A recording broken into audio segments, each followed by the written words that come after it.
तो यहाँ पर मैं मासा को जाके देती हूँ, जो वो टॉन्ट कसती है कि भाई तुम तो दे रही हो मुझे, लेकिन मैंने तुम्हारे लिए नहीं चुन। कावेरी पोता चलता चलती आग, आपको हथियार की जरूरत है।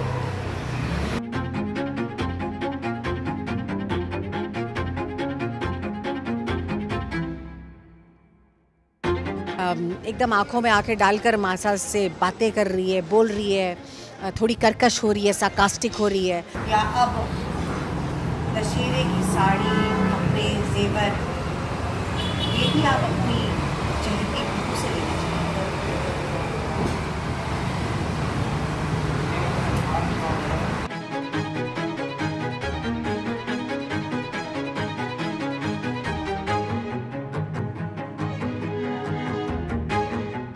हम भी तुम्हारे लिए कपड़े जेवर लाते, लेकिन तुम घर छोड़ के जा रही थी, इसीलिए तुम्हें देने के लिए हमारे पास कुछ नहीं है। अब दशहरे का तोहफा तुम अपनी बहू से। ठीक है मासा, अब खुलेआम जंग छिड़ी गई है, तो फिर देखते हैं कि कौन सी सास बहू की जोड़ी ज्यादा दिन तक टिकती है, आपकी अभीरा की या मेरी और रूही की।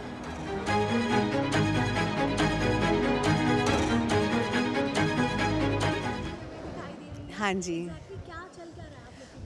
दशहरे का उत्सव आने वाला, त्यौहार आने वाला है, और यहाँ पर शगुन के तौर पे सास अपनी बहू को एक, और या फिर बहू अपनी सास को एक शगुन के तौर पे वस्त्र और जेवर देती है।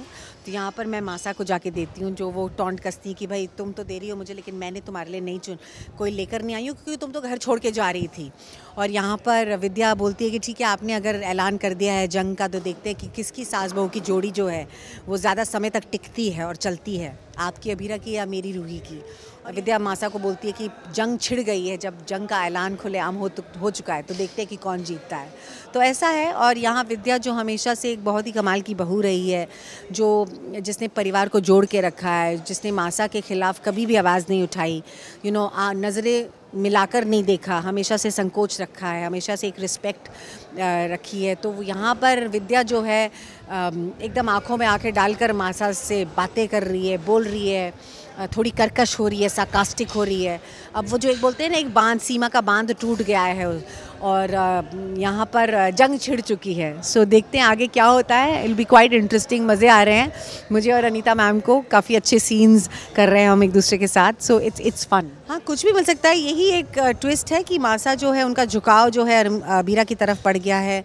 अभीरा को उन्होंने नौकरी दे दी है फर्म में, अभीरा को अब वो सारे केसेस दे रही हैं लड़ने के लिए। तो यहाँ पर दूसरे परिवार के जो दूसरे सदस्य, जो काम मनोज वगैरह, ये लोग भी थोड़ा सा खफा हो जाते हैं कि भाई ये तो मेरा केस था, या अभीरा को जा रहा है।